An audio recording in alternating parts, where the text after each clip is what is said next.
pamilya, gusto ko pong i-share sa inyo ngayon kung paano po linisin ang mackerel na isda na binigay po ng tita ko na biningwit naman po ng pinsan ko.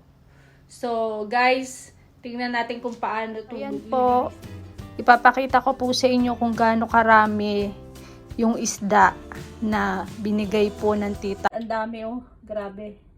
Ayan, tinanggal ko na po yung hasang at saka yung lamang loob. Ayan. Tanggalin po muna natin ang hasang. Sobrang lamig kasi po galing sa frigider. Ayan po, tinatanggal ko na yung hasang. Ayan na siya. Oh, sobrang lamig. Iniisip ko po na kung anong luto ang gagawin ko dito. Ang init. Ay.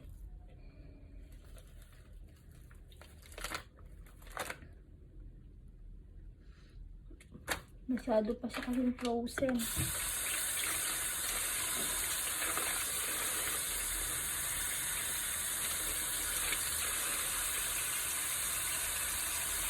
Out po sa pinsan ko na nag-fishing ng sobrang daming galunggong. Thank you so much to my cousin Patrick. Ayan.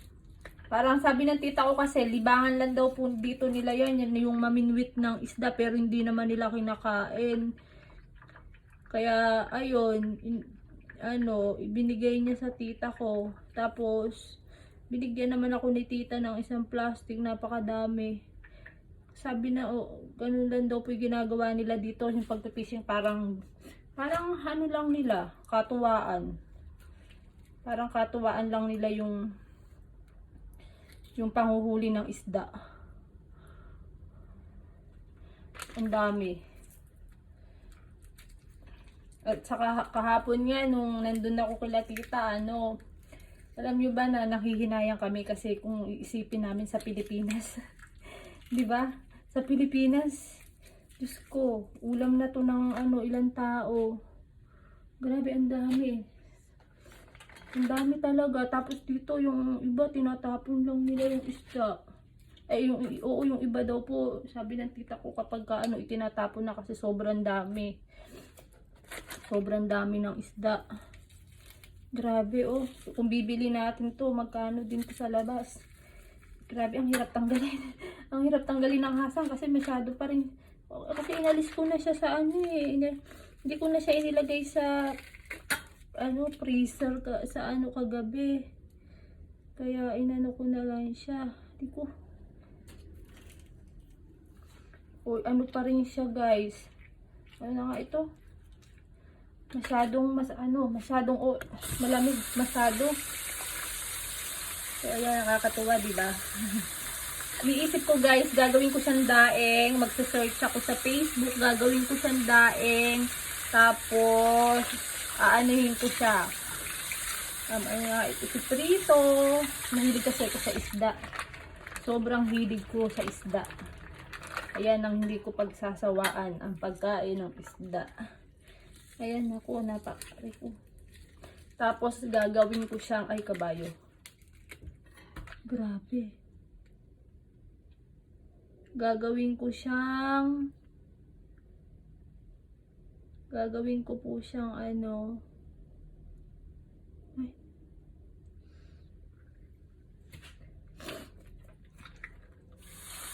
So, ito guys, tapos ko na siyang tanggalan ng hasang. So, ngayon po, so blessed guys. Ang dami. Ayan. Ang dami oh. Grabe.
few moments later.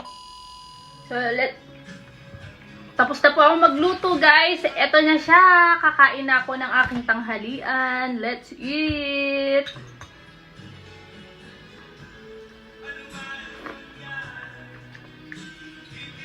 Ang sarap.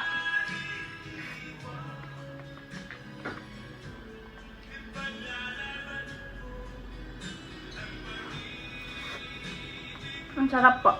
Let's eat. Kain po tayo. Ang sarap niya.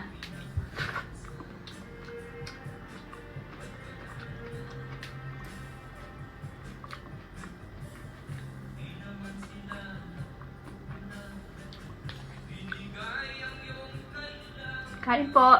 Paksiw.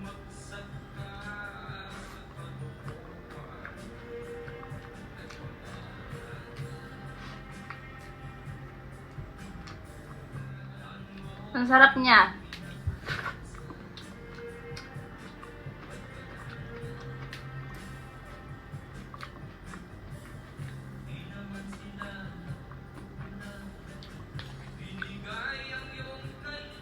Kain po. Paksiw.